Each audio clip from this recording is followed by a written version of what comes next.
Adventures abroad in Switzerland. There we go. Those are the two tour codes if you did want to look. Switzerland by rail, SW1, and XSW for the hiking tour, Swiss hiking tour.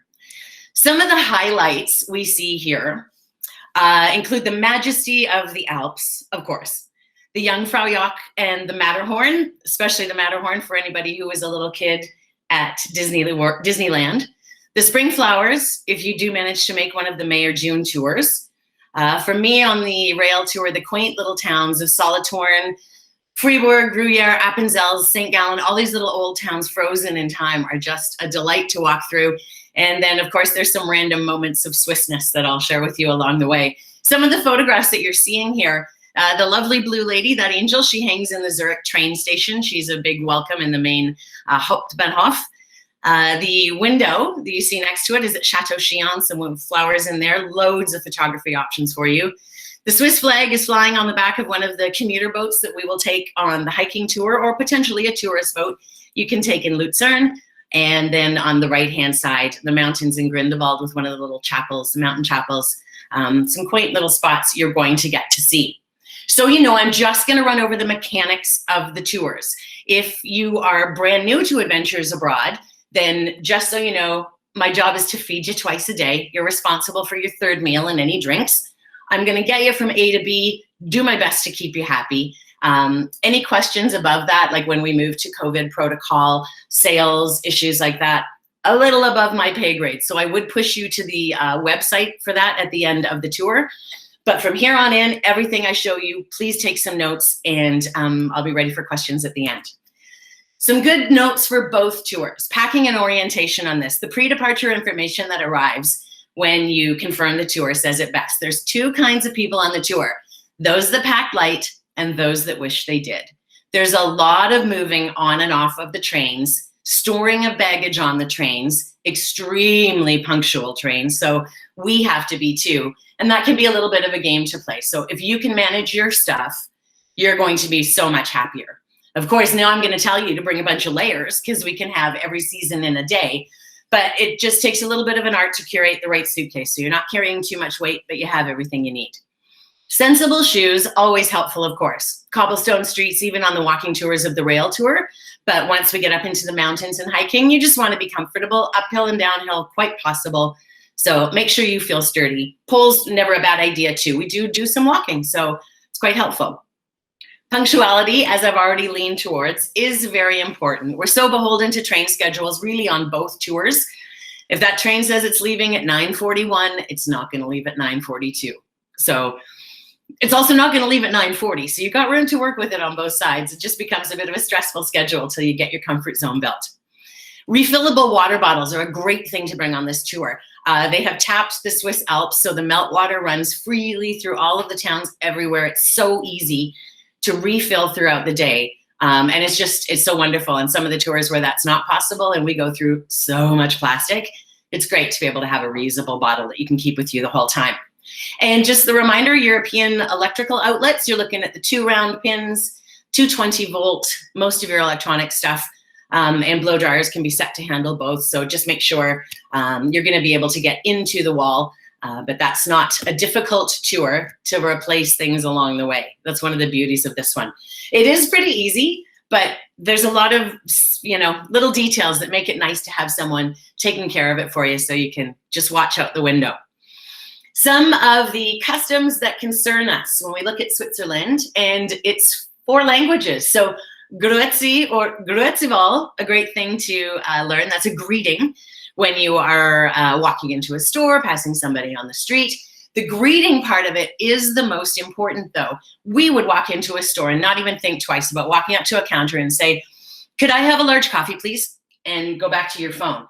The person behind the Swiss counter is gonna look at you and wait for you to acknowledge them as a human on the other side of the counter. You're meant to say, "Hello, could I have a large coffee, please?" and then go back to your phone. That acknowledgement is really, really important and kind of a cool twist from the Swiss. Trains are a common space, so respect is a must. We tend to be very quiet. I'm not going to address you as a group. I'll walk up quietly. grab people in the car and say 10-minute warning, 10-minute warning, but I'm not going to yell, hey, adventures abroad. So that's more a time to relax, do a daily journal, bring along your knitting if you wish, something like that, books, music to stare out the window by. And one thing that I didn't put in here, but I wanted to mention, for photographers, for your packing and orientation, a lot of your photography will be done out train windows. So anything to reduce reflection or help you deal with that, extremely helpful. Okay, I'll put that in the second run of this. Since I mentioned the 4 languages, I wanted to move on to currency because it's very well featured in here.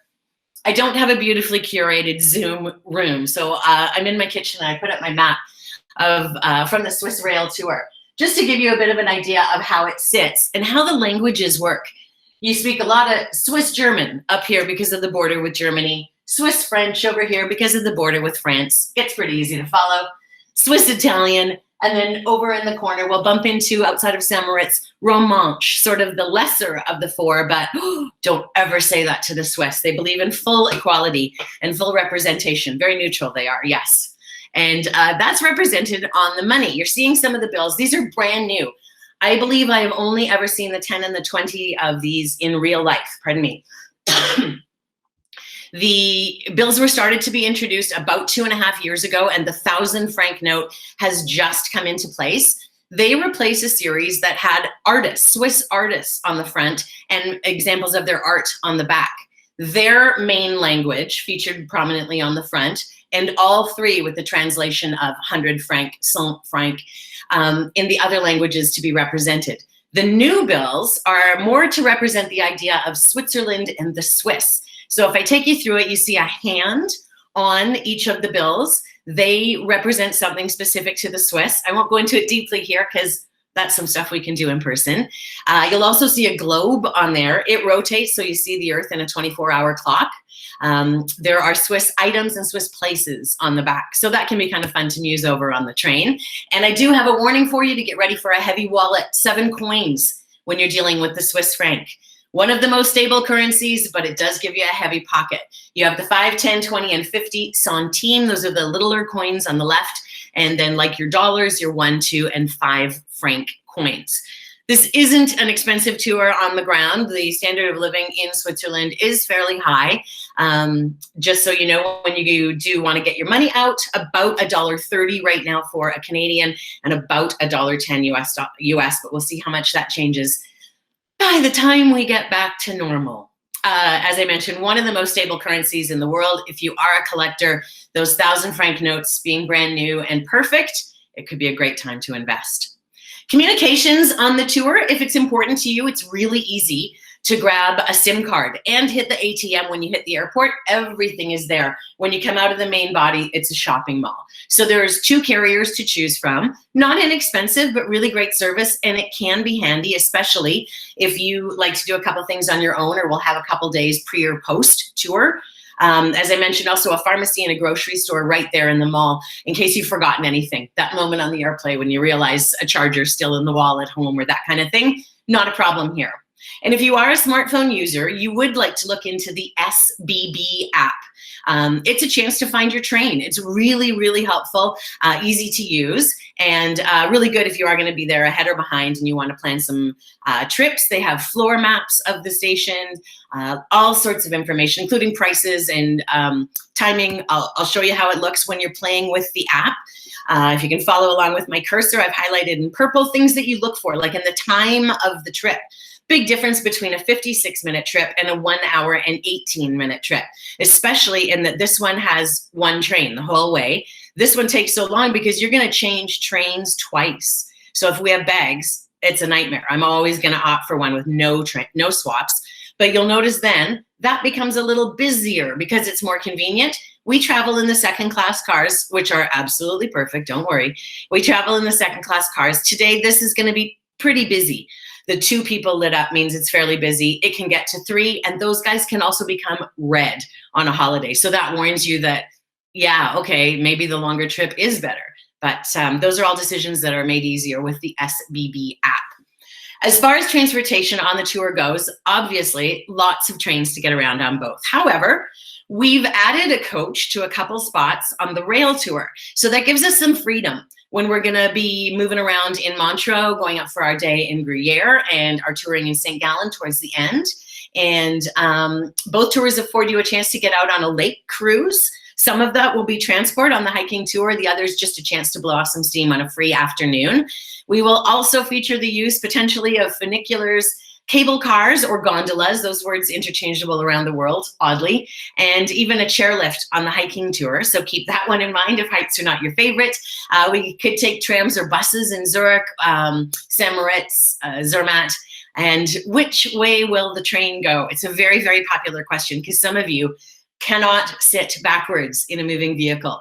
Don't panic. Unless we are on an ultra red train on a holiday, the last one kind of thing, there'll always be an opportunity to get up and switch. I can sit backwards. If you need to switch, come sit next to me. There's 99 times out of 100, it won't be a problem. And again, there'll be a Swiss person who will be most genial and swap if none of us can do it. Not to worry. An example, see all the sunny faces as we cruise along on one of the Swiss rail trains. This was years back on one of the rail tours. And that I know by the train car with the extra viewing up top is a day trip between Interlaken and Lucerne. Gives us beautiful views, 5 lakes that we pass. I'll talk about that a little further in. We use Swiss rail passes on both tours. They are gold. They come with a little pocket about yay big, looks like an old-fashioned airplane ticket. And you're going to have to hold on to that for the duration of your tour. Keep it very, very careful. It's extra special. Not only does it help us move around on the trains, but you can use it in hundreds of museums, probably thousands of museums around the country and in Liechtenstein.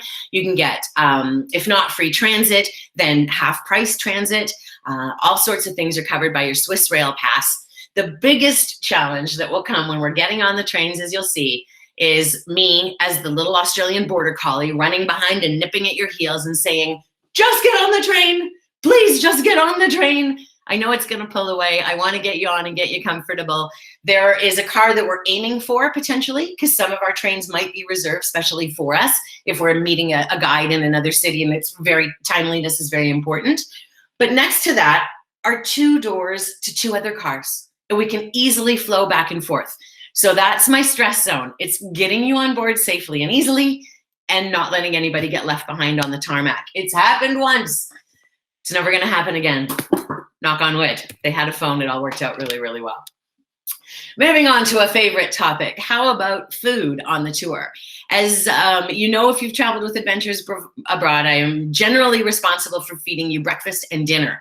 Lunch and your drinks are on your own. In this case, I definitely, as you see in the middle paragraph, I pick a few places where I can buy you lunch to give you a night off in towns where there's really great options, because 15 days of spätzle and rosti can be a little bit much, but it can also be awesome. So just a few breaks in there for you. Breakfast will be served at the hotels. How that's going to seem going forward from COVID will be determined, but I do know you can generally count on getting bread, cheese, cold cuts, muesli, yogurt, eggs, fruit, all the good stuff. Everything you really kind of expect, maybe a few little surprises, especially fresh baking. Lots of good bread in Switzerland. And as far as dinners are concerned, try to keep it Swiss. That can be very, very blended, but if you are a vegetarian, easy to get around that. We do almost always have meat, cheese, and bread in a meal, so it is a little bit harder for those dealing with issues with lactose or celiacs, but we can make it work for sure. It's part of Europe. It's really not that difficult. But some of the examples of the food you will be eating: meringue for dessert. It's like a pavlova in New Zealand and Australia, but the Swiss do love that. Upper right is Zurcherischen. Yeah, I always have to practice saying it. It's veal with mushrooms in a cream sauce over rosti. They're hash browns, basically. They're beautiful, and they're on the side in the rosti picture on the upper right-hand side, or they can be the whole dish with vegetables, a fried egg on top, cheese, meat, just about everything. Little Swiss flag in the middle to claim that. And nguetta. Nguetta is a great way to start your meal. That's their bon appetit just before you tuck in. Lots of chocolate on this tour as well. Funny note, 2020, the pandemic actually slowed the Swiss enough. They only consumed 10 kilos of chocolate per person, or actually just under that for the first time. 9.9 kilos or 22 pounds per person per year. It's the first time they've slipped down that low. It's everywhere and it's wonderful. As far as drink is concerned, the only thing I think that might surprise you is surely the cost. If you are a wine drinker, it's served by centi or deciliter. So a single pour is a deciliter. 2 decis is about 6 ounces, kind of a smaller or regular pour for most North Americans. And that can come to about 14 US or 17 Canadian, give or take, to get what we typically think of a glass of wine. So if you might have 2 with a 3-course meal, it can get a little bit spendy. Beer drinkers, generally a little bit happier. It's a very reasonable price for a pint of beer. It may seem a little bit odd when we sit down on the train to hear somebody crack a beer, but it's not. Parks, trains, public spaces, those are all available in the train stations where you're going to forage for a few lunches. I will do that where we can if we're having travel days. It's really easy to grab and go and have very good food on the train. Use that time. There's nice spaces for eating, washrooms aboard, places to wash our hands, get all set for the next step, and then we don't lose an hour in the day sitting down to have lunch. So yeah, you can have a little wine or beer with your lunch on the train. Nobody's going to look at you sideways. And again, that refillable water bottle, there's always a chance for you to get something like that. Hotels on the tour. Swiss hotel rooms, I like to joke, are like the Swiss, very pragmatic. You're going to have everything you need, really and truly, in a realistic amount of space, but nothing ever goes terribly overboard. Elevators are not always guaranteed. Porters, not really a thing, because to them, why on earth would you leave home with more than you could carry yourself? Kettles are common, fridges as well, air conditioning not quite as much, and a nice perk, personal duvets. So you each have your own duvet. If hubby is a cover stealer, that's not going to be a thing. That's a wonderful thing.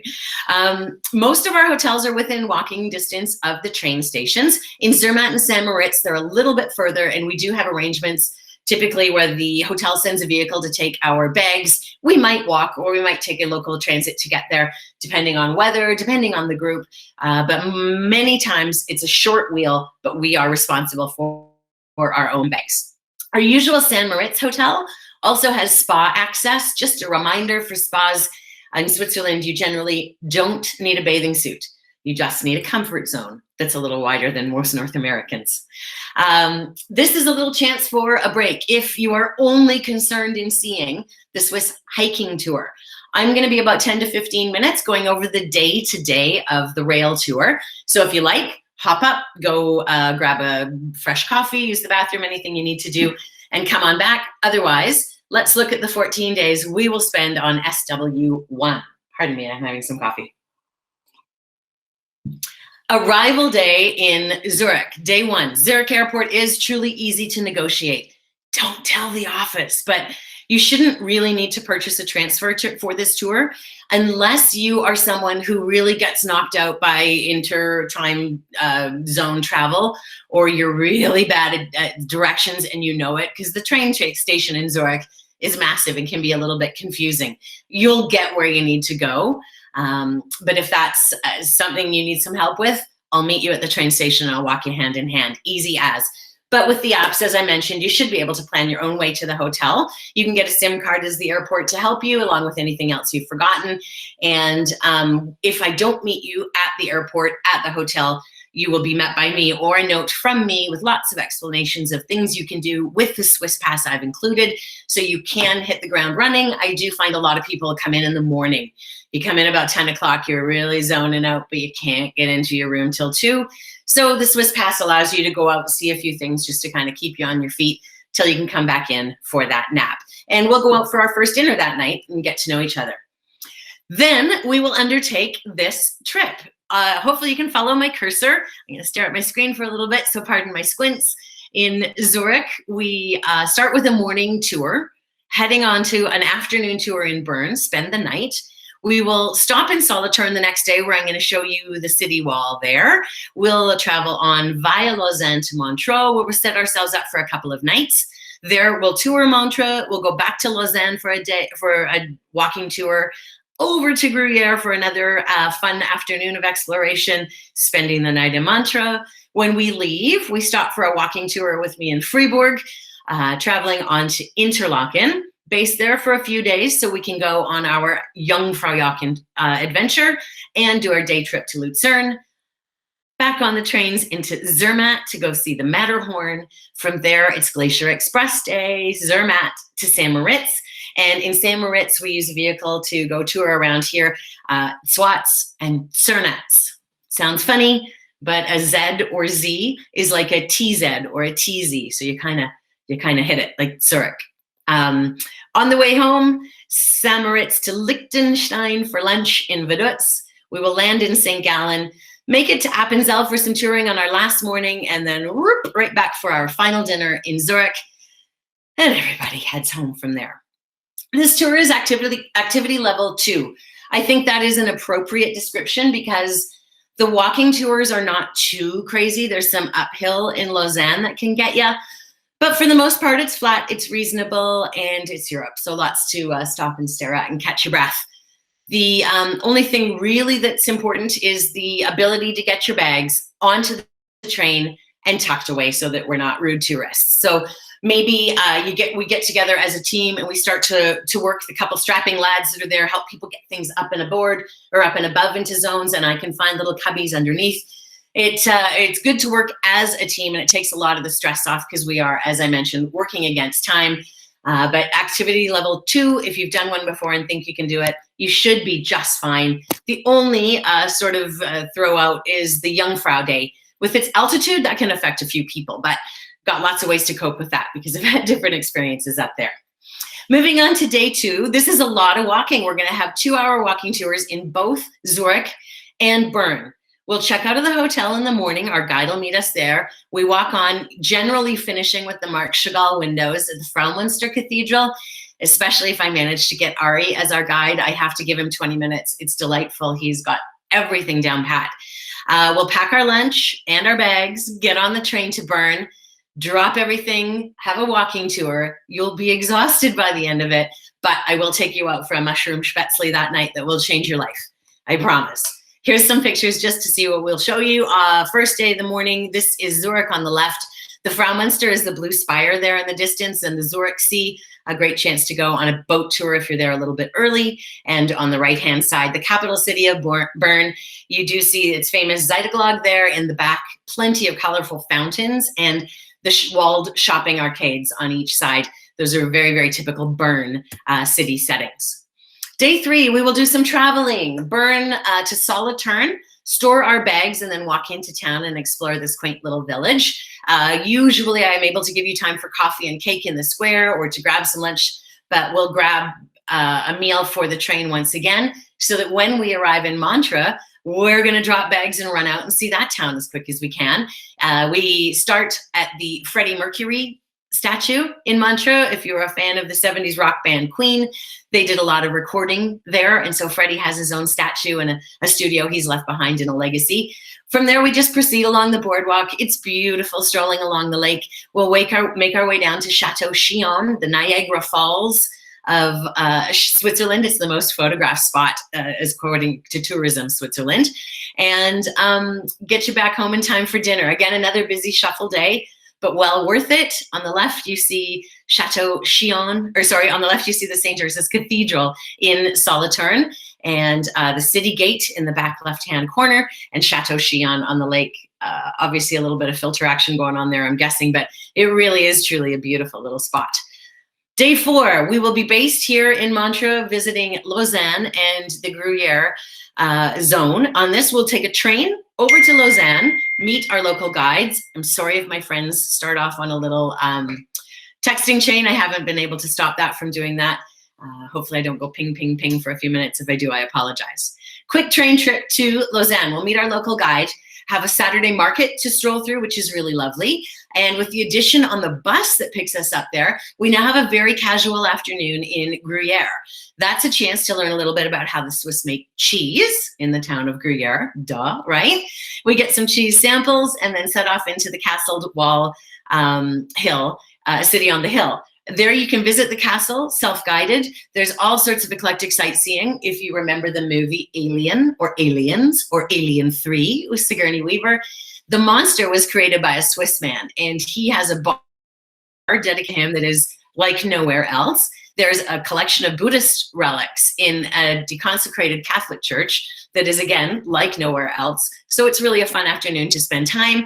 I recommend you kind of graze throughout the day because we have an early fondue dinner with some Gruyere cheese in town before I get you back for a final chance to stretch your legs on the boardwalk in Montreux, because tomorrow we head off to do some visiting. Before we do, though, I will squeak in a visit in Lausanne of the Olympic Museum.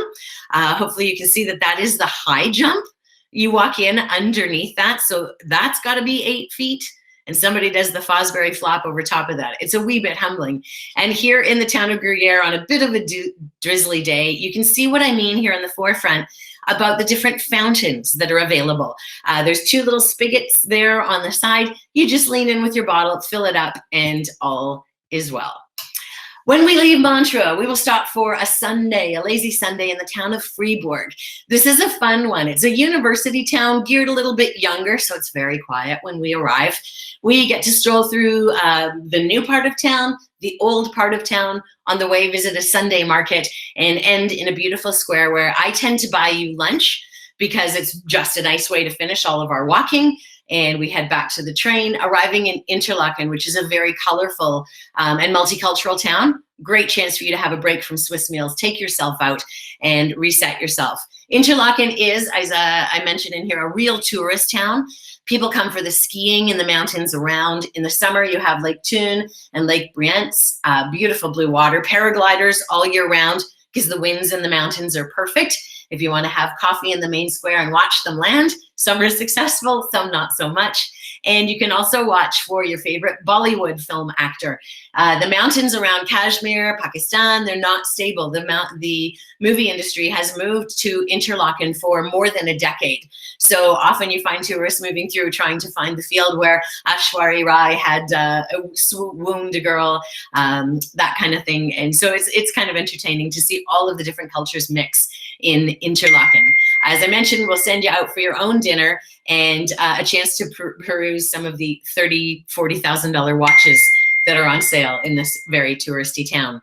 Unfortunately, the only picture I had in my collection of the bridge where we finish our walk in Fribourg, I don't have beautiful flowers on it, which is a shame. That is probably the fall tour. Every year, all of these covered bridges in the towns get beautiful hanging baskets. So yeah, it's a bit of a photographer's dream. Day 6 is our Jungfraujoch Adventure. The Jungfrau is the mountain, the Joch is the ridge of the mountain. The Jungfrau stands on one side. The Eiger, as you remember from the Clint Eastwood Eiger sanction film, stands on the other. And in between is the monk, or the monk. The monk is meant to stand guard.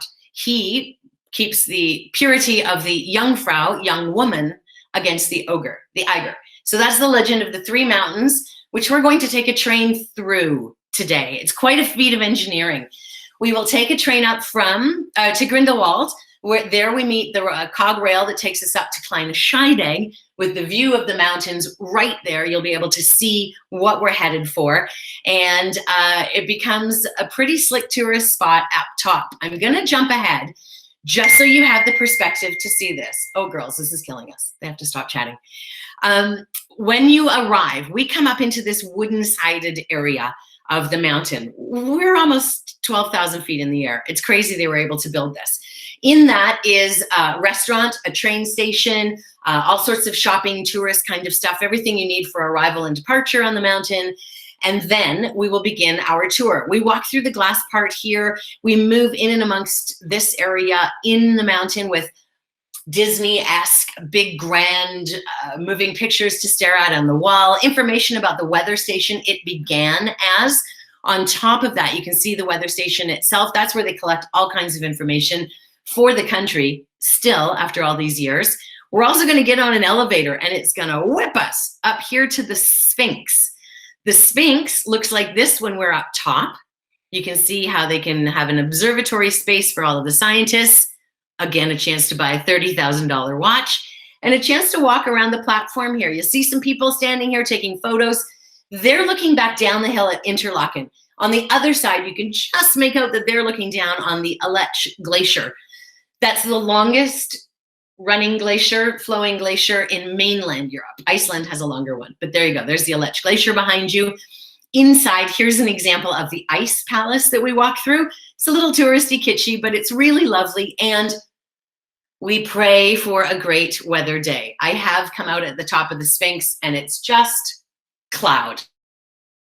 It happens. Most of the time we can still entertain ourselves, but it depends on whether we're going to have a shorter Jungfraujoch adventure or a longer one. Again, this is one of the days where altitude can get to you, over 12,000 feet for the day, or 3,500 meters, if that helps you picture it a little bit better. But it is really quite a feat of engineering and a wonderful day. For perspective, these are the three mountains, the Eiger, the Monk, and the Jungfrau. This is the train station where we catch everything, possibly have lunch, and that's got to be where Clint Eastwood was reclining as he looked up onto the face of the Eiger in the film. If you haven't watched it, don't. It hasn't really stood up to time, just in my humble opinion. We've moved on to day 7 now. This is a day trip to Lucerne from Interlaken. It's a beautiful train ride. We pass 5 mountain lakes, just sitting back and watching, about 2 hours. So if you have a knitting project or anything you want to bring along, that's a good day for it too. We will be met on arrival in town for our walking tour. One element that's called the Lion Monument, it is often left off on the walking tour because there's just so much to see in Lucerne. But I will obviously try to fit that in. We should wrap up with you just starving enough to go for lunch. And then your afternoon is free if you want to do a trip on the lake yourself to do a little sightseeing. There's also a couple great museums, the Transportation Museum and the Rosengart Museum, which has Paul Klee's, Picasso's, all sorts of wonderful art. I have a lovely riverside spot for us to have dinner on the way home. We'll do that before we get back to the hotel. Makes for a long but a lovely day because we generally stay near the smaller train station. When we get back to the bigger one, there's a lovely restaurant with a gentleman. His name is Ernst, and the importance of being Ernst is never lost on him. He serves us a lovely dinner, and he's been a go-to ever since I started doing these tours. So there's a lot of faces I'm really excited to see again, and I'm sure you are too.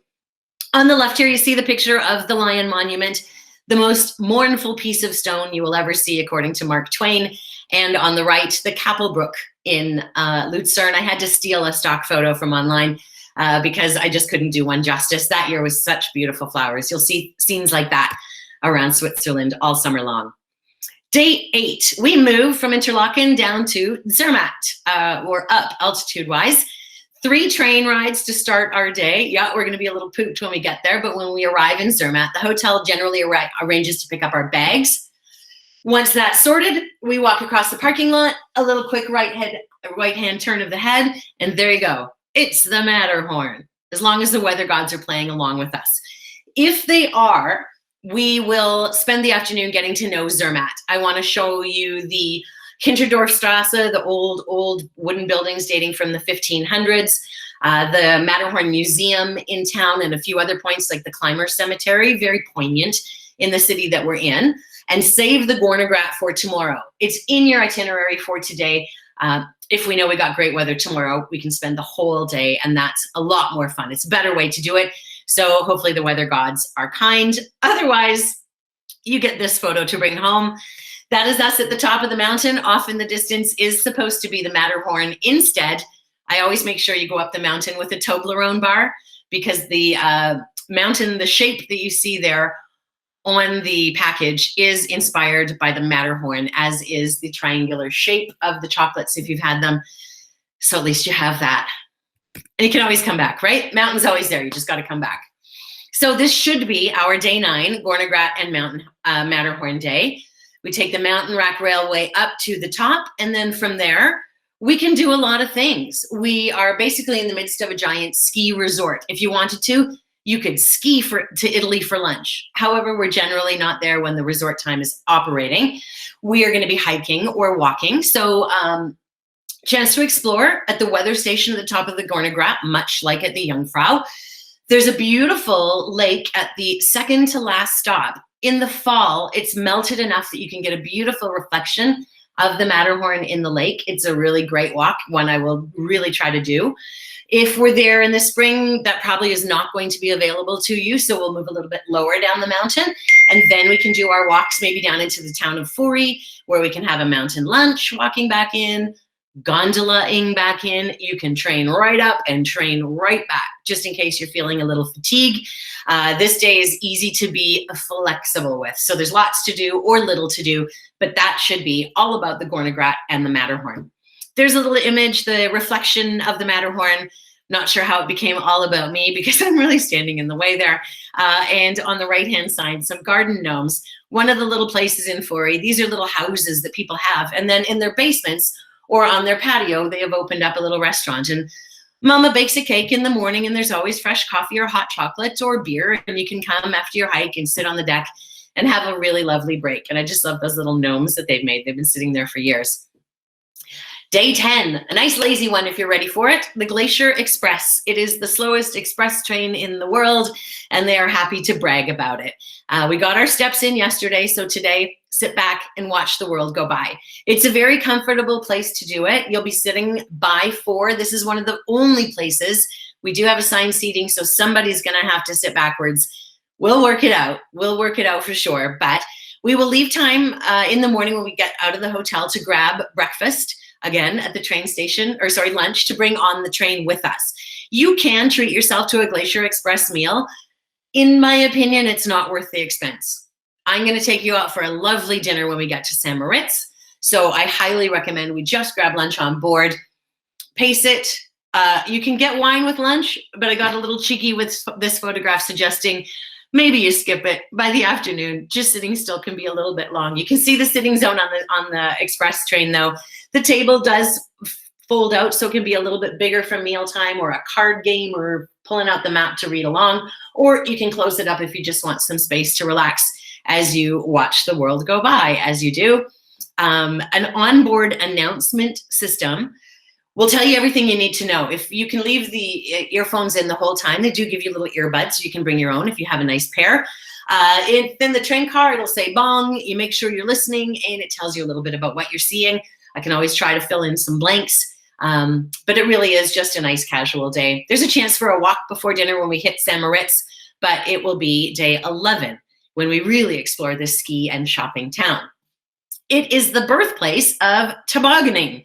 Canadians, maybe a few Northern Americans will feel a little pull on the heartstrings on this one.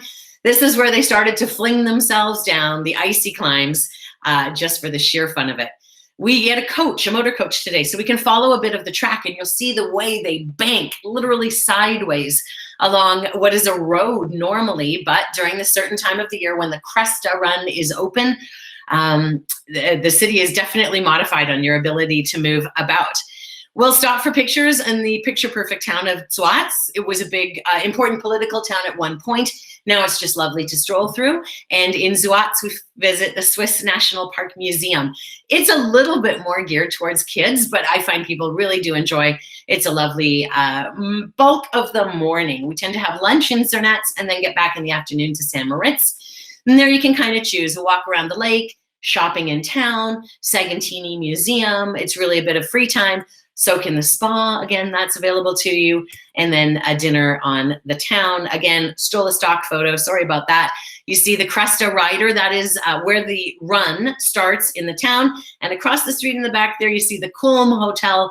I'll tell you about the very first light bulb in Switzerland. It was installed in the lobby of that hotel.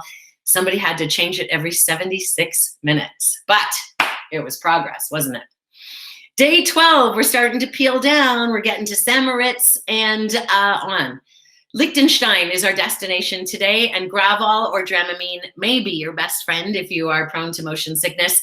We're gonna travel through the mountains. It's beautiful. I'm so jealous of all the motorcycles that go flying by. We'll stop for a visit in the Principality of Liechtenstein. One of the first things we can do is stop at the tourist office and get your passport stamped. The National Museum, the Folk Museum there, is well worth an hour or two. Free time to grab some lunch, wander up to the castle if that's something you'd like to see. There's a lot of vineyards in the area, so it can be photography, postal museum, or just as I mentioned, lunch and beer in the square. We should get to St. Gallen in time to knock out a little bit of sightseeing. This is kind of nice with the coach. That gives us a little bit more time tomorrow morning to explore in Appenzell. But here in St. Gallen, one of the goals is to see this. This is the Abbey Library. Pardon me. It is attached to a monastery. It is home to some of the most amazing literature, thousands of year-old texts. If you are a bibliophile at all, you will understand the scribe at the front door. Its translation is apothecary for the soul. That is the spot here in this library where we will spend some time, either this afternoon or tomorrow morning, because I want to give you a chunk of time to see it. And all we have to do now is get up to Appenzell. Great little mountain town with its own little political history. It was the last canton in Switzerland to give women the vote. So this always evokes a good discussion. We can explore together. I'll leave you with some free time to wander because there's great photography. It is a bit of a tourist spot, folk museum, an art museum, patio lunch opportunity, and a local brewery. We'll pick up our bags in the afternoon, take the train to Zurich, have our very final dinner, and then, oops, sorry, I forgot about this photograph. I don't want to get too far ahead. That is the town of Appenzell. In the square, there was a time where not so many people could read, and you had to have paintings outside of your store to tell people what it was inside, whether you were a pharmacy or a part of the Welders Guild or the Bakers Guild, and you would do that with the art on your building. So you can see, absolutely picturesque. Day 14, our final day with you. Departures, pretty simple because you're getting used to the trains now. I've probably pointed out to you the train station track that you're headed for. You've learned the SBB app, so you'll be able to do it, but I'll help you make sure you're getting on the right train. Being a Monday, taxi's not the best option. Honestly, the train is your best bet. It spits you right out into the Zurich airport. And in fact, before you get into the airport grounds properly, many of you will have already checked in and dropped your suitcases. So that's super, super nice. Okay, so this takes us now to the little quiet point where those of you that know the Swiss hiking tour is not for you. You have a good 10, hopefully less than 15 minutes to get yourself a drink or use the bathroom. Come on back and we'll get to some questions and final details. But before you leave, a little random moment that happened. In Pontresina, this is near St Moritz. This is a little thing I've discovered, a gondola that will take us up to a glacier. It's just an add-on.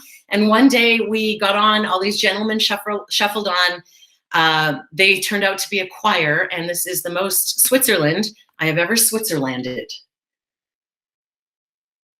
It's gonna take a second.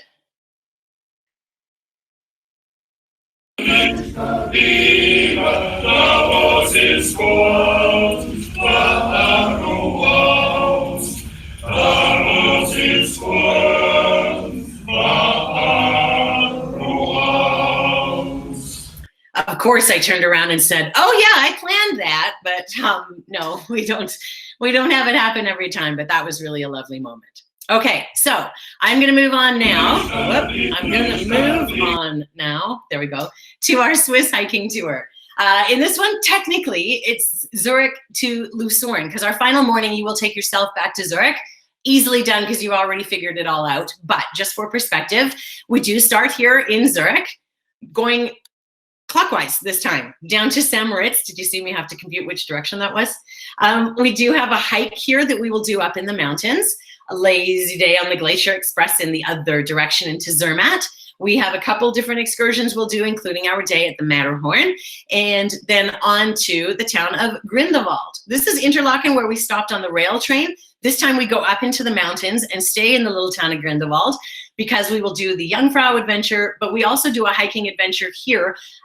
That's Lucerne, that's too far. Just up here in the mountains, and so it makes more sense to stay a little bit more locally. So it's a quaint little town and a very different perspective. I'm also gonna try and sneak you over here to the town of Lauterbrunnen, which is not necessarily in the itinerary, but we'll talk about this in a second.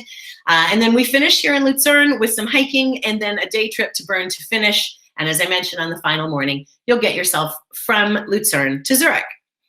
Zurich City Tour. Day 2 works a little bit differently here because we're not racing to get out of town. We will once again be met in the morning by a local guide who takes us for a couple hours walk, but then we have the afternoon free. So if you have one of the many museums that's covered by the Swiss Pass on your list, Absolutely, that's available to you. I'll help you figure out how to move around by tram. Some of us like to take, it's about an hour and a half cruise along Lake Zurich, where one of my favorite things to do is try and spot Tina Turner's house. Yeah, the gray building in the back is Tina Turner's house. That's her boathouse there on the water. And the space between the two, when you see the aerial photograph, is much bigger than it appears here. It's really beautiful. It's a fun little free afternoon for you just to get your legs on, because on day 2, we start moving about. This will be a morning train out of Zurich, getting ourselves to St Moritz in time to explore a little bit in and around the Engadine Valley. We should be able to get there, again, with our bags being picked up, make our way to the hotel, and get on a walking tour to orient you.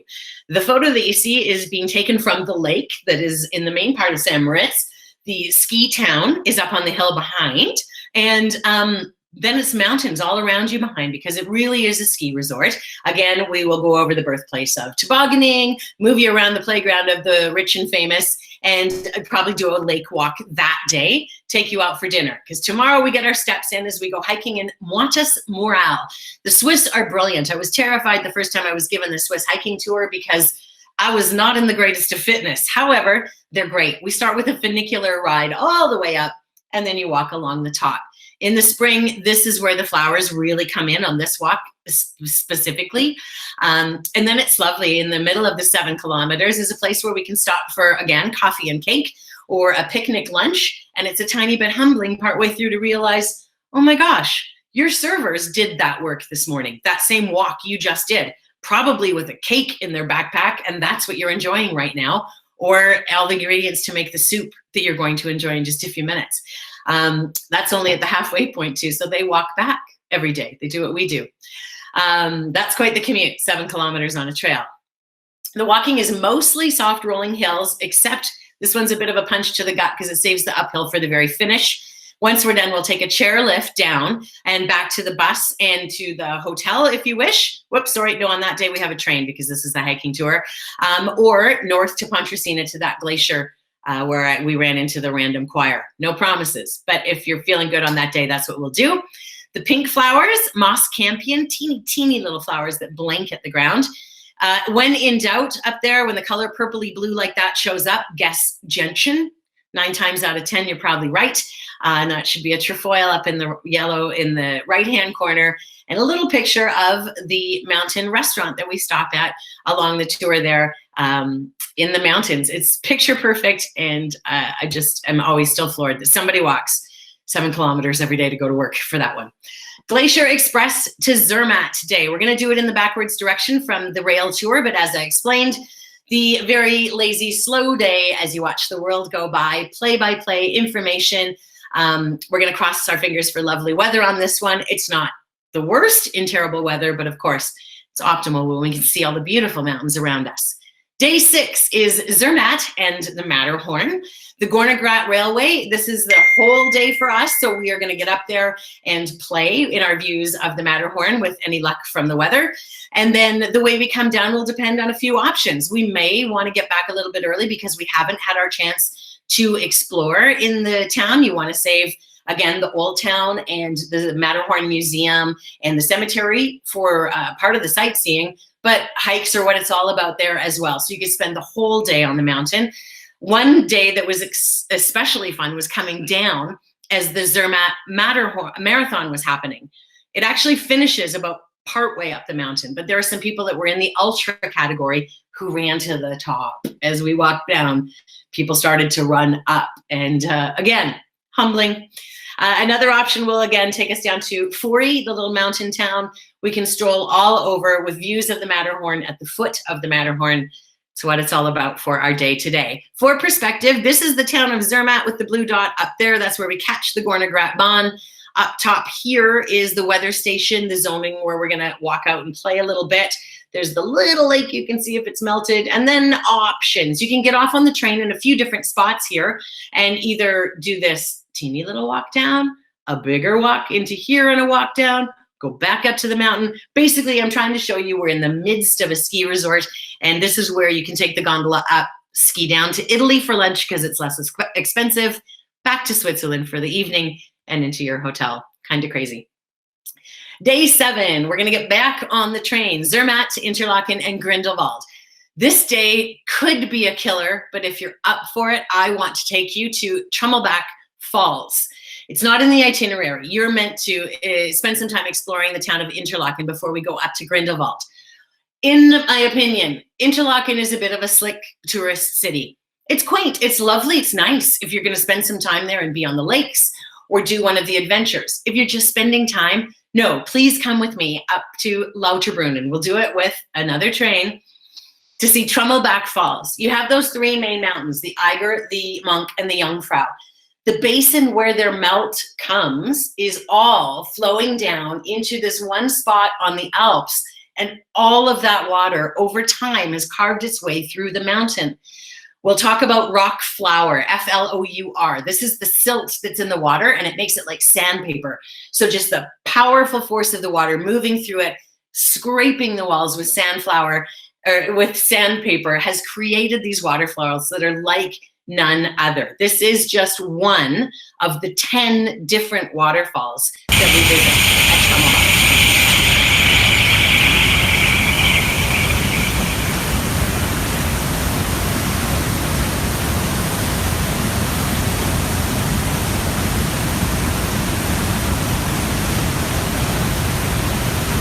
There's a couple spaces where you kind of wish you had a scuba tank and an inner tube because it looks like it'd be a riot, but it's an unbelievable force of nature. At full melt in the spring, it can be 20,000 liters of water flying by you per second.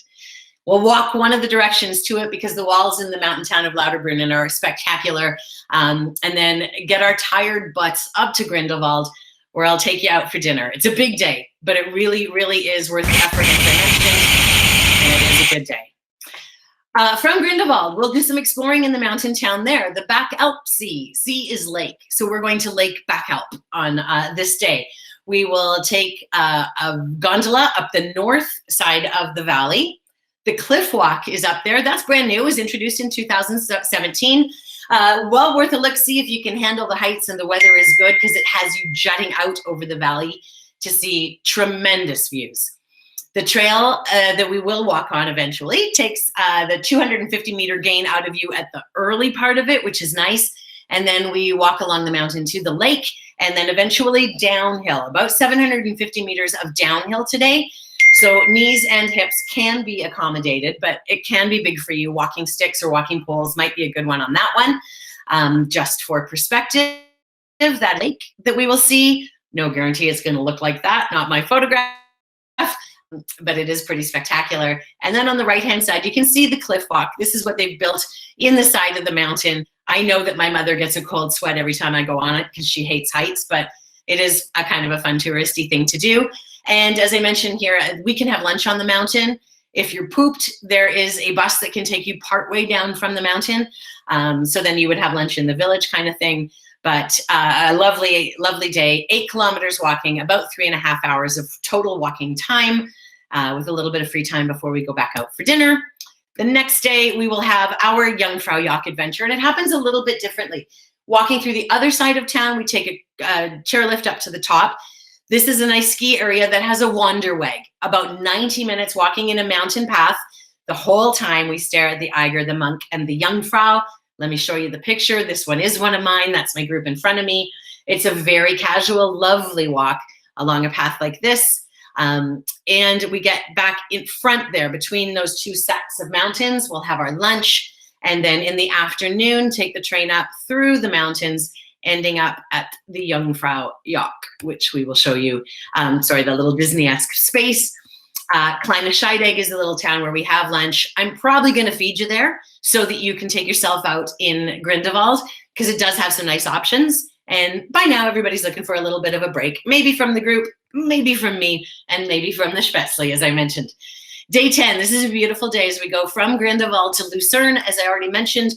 This is a lovely scenic rail trip, 5 mountain lakes, little bit of up and down. And on one of the up and downs, here the photograph, you can see some clever carvers have created these little Swiss animals, and they are a Steinebruck, all sorts of them along the way.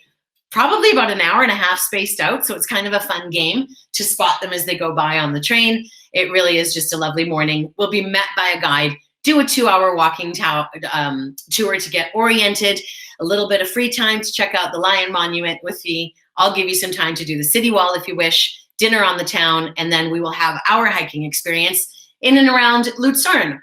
This is the train station where you see the word Lucerne in the map. That's also where we're going to catch a boat. It does a bit of a circuit here around the Lucerne Sea or Lake Lucerne, and we're going to hop off it here in Rigi. There is the Mountain Rack Railway, the first one built in Europe, that will take us up here to Rigi Kulm, 360 degrees of nothing but beautiful views, especially if it's a nice day, fingers crossed. And then you can see the little ridge here in the map. We have a more or less downhill stroll, potentially a picnic lunch. We can get here to the cable car that's going to take us down to Vegas. There's lunch spots there as well. No matter what, we're going to time it so we're back down here to catch the ferry that will take us back into Lucerne.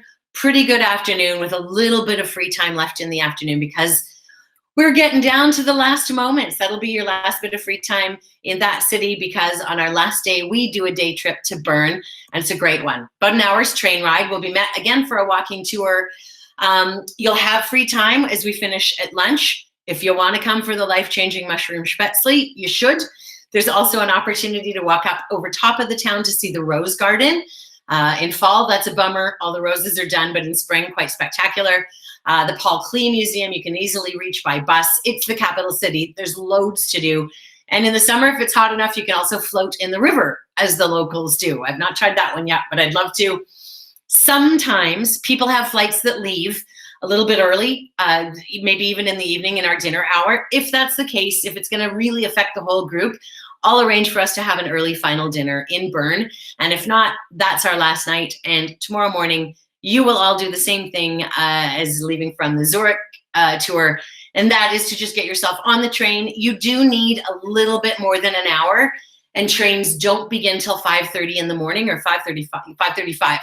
So really, you don't want to have to be in the airport before 7 a.m. or you're going to have a very expensive cab ride. Okay, so keep that in mind when you're doing your booking. That is what causes a few people to leave for dinner the night before, but that's something to keep in mind. So now that you've made your departures, that brings me to the end of our tour information.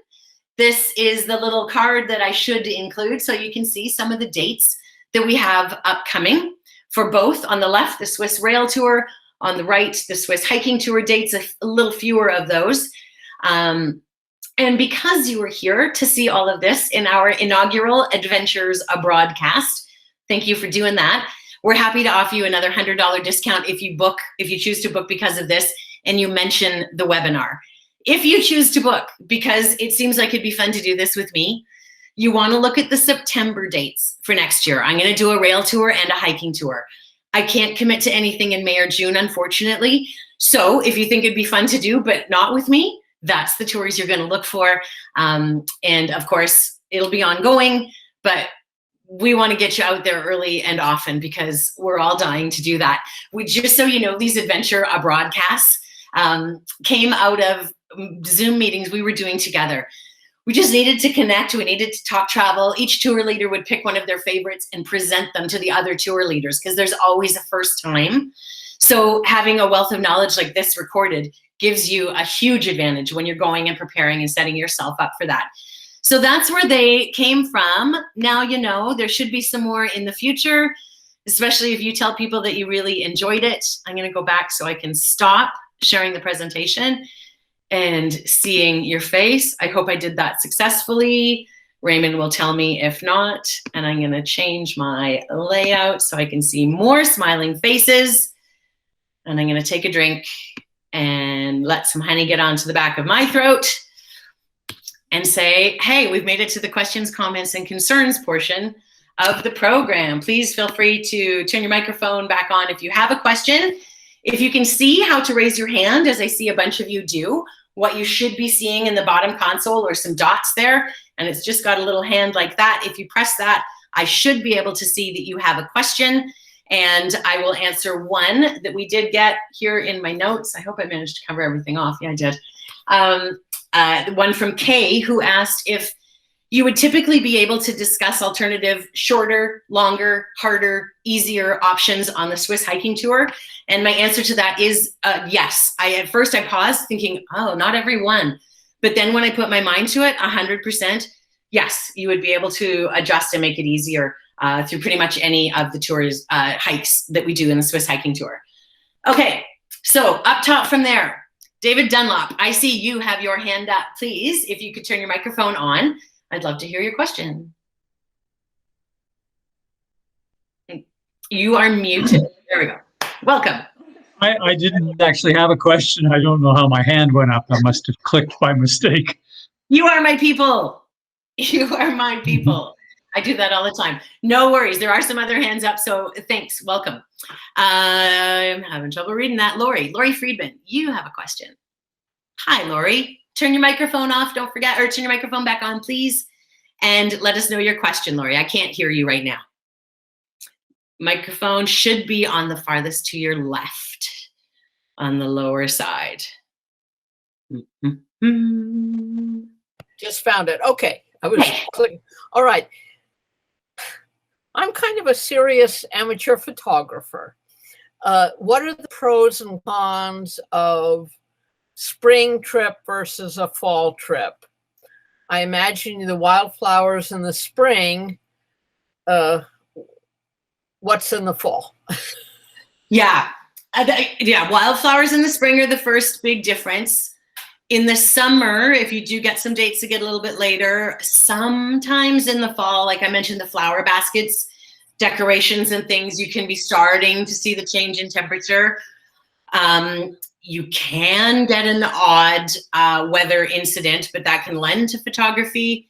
The fall is the only one where you're going to get the thawed lake with the photograph of the mountain, the Matterhorn reflection. That's really the only super standout thing I can think of, because May and September are going to be relatively similar climbs. June and July will be slightly different. So I would say not much difference. But do you think May would be good for wildflowers? Are they there yet, or better to wait for June? June. I would say give it the time, because I agree. You just never know what the weather's like, right? And it's got to have warmed up a bit to start them. Yeah. Okay. Yeah. Thanks. Perfect. Carol S, you have a question, and just a reminder that your microphone is off, so make sure you turn it back on before you ask. Can you hear me now? I can. Can you hear me? Hi, thank you very much for your presentation. You're welcome. I enjoyed it. I wanted to know what the likelihood of the September trip going this year. I'm going to put up dates for September of this year. I honestly don't know, because I don't know if there were numbers that were confirmed. I haven't heard that tour brought up. I do know there are a handful that are certain, or as certain as they can possibly be, with the way country rules and flight rules and the rest exist now. Yeah. And that is not one that I have heard mentioned. So it could be that there's not lined up. It could be that we are still concerned about limitations. So I'm sorry, that is an awesome question. I know there are some lurkers from the office. If anybody wanted to email me the answer, you could do that as a little hint, and I'll get back to it, Carol, if somebody comes back with that one. But that might be a better question for the sales department, simply because it's above my pay grade. I don't know how to look at that. There is another hand, but that's Soraya. Did you have a question? Hi, I don't have a question, but I do have a comment with regards to the September tour. Can you hear me? Yes, thank you. Okay. So yeah, we're just working things out as things start to open up. And just today, the U.S. State Department reduced some of the advisories for travel to a lot of countries in Europe, down from a level 4 to a level 3. So this is something that we're monitoring all the time. And so we're keeping our eyes on various regulations. Different countries are coming out at different times with regards to when people can actually arrive into the country, and what the conditions are, whether you have to be fully vaccinated whether you can enter with just a PCR negative test or whether you can prove that you already had COVID. So these things are just, they're just coming up all the time, and we're staying on top of it. And as soon as we have more information, we will we'll let you know whether the September trip is a possible thing that can happen or not. So yeah, if you have any other questions, please do give the office a call or send us an email, and we can help you with that. Yeah, so you know, she's our mama bear. She takes care of us when we're on the ground and we need some help. She is our go-to. So thanks for doing that, Soraya. Please, at any time, if you need to jump in, please do. If you see a situation like that, it won't be rude. I can see at this point no other hands up. If you have a question, turn on your microphone and jump in, because I don't see it. So please feel free just to. Adele, are you waving because you have that? Yes, please jump in. Oh, I'm sorry, Adele. I have to remind you, you have your microphone off. If you could unmute it, that'd be great. It's getting there. Technology is so nice when it is your friend, isn't it? Sorry. Oh, there we go. Oh, hi there. Oh, I just wanted to tell you, Pamela, that I just enjoyed the presentation. I've always wanted to go to Switzerland, so I'm very happy to see that. But I wanted to just salute Carol S. I don't know if she recognizes us, but hi, Carol. It's Adele and Tom. Hello, Adele. Hello, Adele. We went to Croatia together with Adventures Abroad, and if everybody wants to have another trip to think with Adventures Abroad, the Croatian trip is marvelous. So I just wanted to say hi, Carol. Thank you, Pamela, for your presentation. Hello, Adele. Great to see you. Tom, I said hi. Oh, will do. Thank you, Pamela. Bye-bye. Is there anybody here, Patricia, I see your hand, I'll be there in 2 seconds. Is there anybody here who has not traveled with Adventures Abroad before? Oh, Patricia, okay, well, I'm getting to you too, and Roger. Okay, yeah, and the one. All right, well, that's cool. I hope I answered some questions for you. Obviously, if there's any more about day-to-day stuff that you need. Patricia, you did have a question? Go ahead, please. Well, I don't know if I'd call it a question. You actually just answered it. No, I have never traveled with your organization. And I was curious. I guess I found you on the internet. I don't know. But do you have brochures? Do you have other trips? I mean, I really know very little about your organization. Oh, yes. You could lose a little bit of time by noodling around at the website, adventuresabroad.com, where you can be really specific about exactly where you want to go and what time of year, or you can just pick a corner of the world and we'll show you the different tours that we have available there.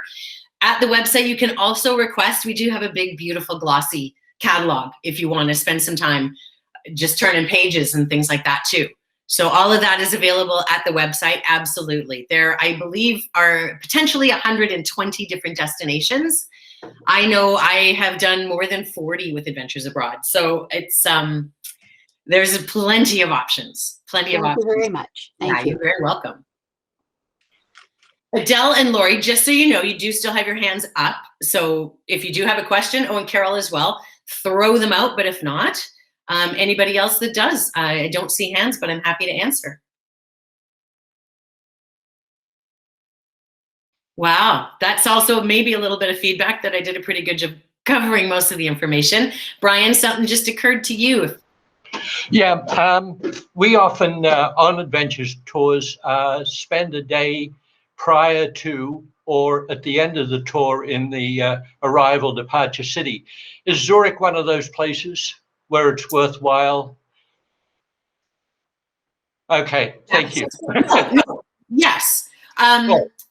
Yes, I would say yes, because we see, like, we don't even get to the Swiss National Museum necessarily. That's something you would have free time to do yourself in the afternoon on the hiking tour. But if you're part of the rail tour, you get a 2-hour taste with the guide, and that's it. So yes, there. If you have any interest in on your list, there's a million wonderful museums and things to see in and around Zurich. We're going to hit the highlights. So yes, it's easy to get around. I generally am there at least a day ahead as well. Most tour leaders are where it's possible, and so we could arrange for your Swiss pass to be there, so you could have a full day with the Swiss pass ahead. And if you had to, on the last day, pay your 5-6 franc fare out to the airport yourself, and then get a full free day from the Swiss pass from that too. So that's advantageous.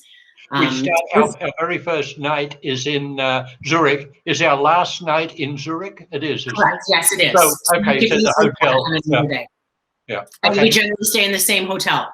We come back to the same place. So if for some reason you were connecting and you needed to leave things, you could. And as well, you know the lie of the land of that area and getting to and from. So then you may be more confident by leaving it a day after, or, you know, whatever works for you. Okay. Thanks. And a good presentation. Looking forward to more. Thank you. Yes, Okay. I hope there is more. We'll see, Well, gauge the interest in all the rest, but they're fun to do. So we've been with you since 2008, 2009, something like that, a couple. So that's what made me not look at any other company when I decided I wanted to work here. I followed a friend into the business. If you've ever traveled with Christopher Tripodi, he and I worked together in the Blast. Yeah.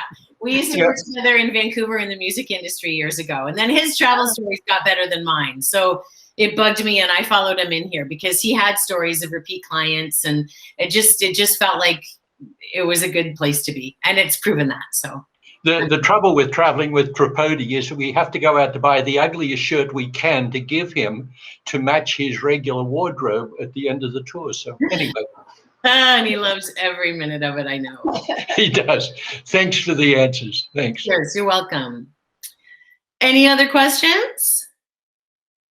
If there isn't, if you're happy and you want to move on with your day, you're welcome. If you want to hang out, I'm just going to say, I see one more hand up. If you want to hang out for a little bit and chinwag, that's also good, especially if you know each other amongst the group. But the one, you had a question there. Let me help with that. Okay, someone just said that they have been with Adventures Abroad from 2000. Well, I've been going with Tours of Adventures Abroad since the late 1980s, when it was first created, almost. Yeah, that's an original, that's for sure. And I've been in several tours, but this tour is very short, even, 14 days for the train. And I don't know I think it was possible before, maybe you're not the person to answer this question, that you could go to the website and do a search on dates. You should be able to, yes. Because this is such a short tour, I wouldn't want to go just for 14 days, spend, $1,500-$1,600 on an airfare and come back. And what about Austria? I would like is that to interesting to you at all? Connect tours, and if you have a search through dates, then you know when one ends and when another one starts, and trying to connect them. Or mostly the Adventure Abroad I could do with another sure. Group also, but it's just that it would be facilitate if there were such a way of searching. You can choose when you search. You can choose specific dates from our website. You can give them a window, and they can show you tours that are starting around that same time. The office may actually be able to see that a little bit more clearly, because you're going to kind of poke back and forth. They may be, I'm pretty sure they can actually see a more fluid version of that. So Justin in the sales department, if you were to call him, he could probably help you with more options. I would also say, I didn't ask anybody about mentioning this, but in the past, we have done an Austrian extension, which was another 5 nights in Austria. It didn't always have the same demand. I don't know if it was something where people felt more comfortable traveling on their own in Austria or something like that, or doing that on their own. But that could be available as well if there was interest. And for us, it would depend, because we have been to many places. So, Austria, Slovenia, Italy, and nearby. So it could be even somebody somewhere further away, but the dates would have to coordinate. A day or two difference Yeah. but at least similar. Because Yeah, it's such no, a there's small tour. absolutely, if you were to call into the office, if you Yeah, had some time, okay. I'm certain you. someone, if you weren't finding what you found on the website, someone would be able to help you through that easily. Thank you. Yeah, no worries, no worries. Merle and Mark, you had your hand up, but it disappeared. It was Merle, and she wanted to make a comment to somebody who has left. Oh, okay, no worries. She was going to mention the fact that you have modules. I don't know that you talked about that very much, that you can piece together programs taking pieces of modules. Yeah. Because our first trip, we missed out on something because we didn't know about modules. So yeah, that's an exact perfect carryover to what we were just saying with the one. It's that finding the ones that work, and sometimes it is very clearly put together because they're built to work that way.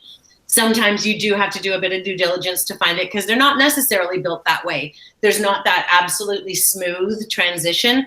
When I go from Laos to Cambodia or Laos to Vietnam, it's breakfast in one country, dinner in another. But others, there might be 3 or 4 days in between, and not everybody wants that because they're looking for efficiency. And so correct, yes, talk to them about modules, do look around at the dates. It's quite easy to find something that could extend your time, especially if you're looking for value for dollar on your flight over, because that can be big. Our first trip was to Malta in Italy, and it turns out it was 4 modules, and we didn't know about 2 of them. Poop. Okay, yeah, 40 lashes with a wet noodle then. I'll make sure somebody knows. Okay, well, thank you very much. It was a super presentation. I'm glad to hear that. Any other questions from anyone? Well, I have my alternative to tour life. I'm waiting to get back onto the road. But until then, I'm slinging beer and wings at a pub near the ski hill in the town where I grew up. If anybody has an idea where Spokane, Washington is, I'm about 2.5 hours due north of that in the mountains. Not the mountain necessarily, it's not that bush, but it's a small town just over the border in Canada. So been hiding here with family and friends and just waiting to get the go ahead, which fingers are crossed that the passport will get a workout before the end of this. Yours do too. If that's all, thanks for coming to the inaugural Adventures Abroadcast. Don't forget to mention you were here and they'll save you another $100 if you wanted to book the tours. Otherwise, lovely to meet you. Tell your friends and family, as you do know, this link will be available going forward. So if you have some other people that should see it, please share. We'd appreciate it greatly. Thank you. Thanks for coming, everybody.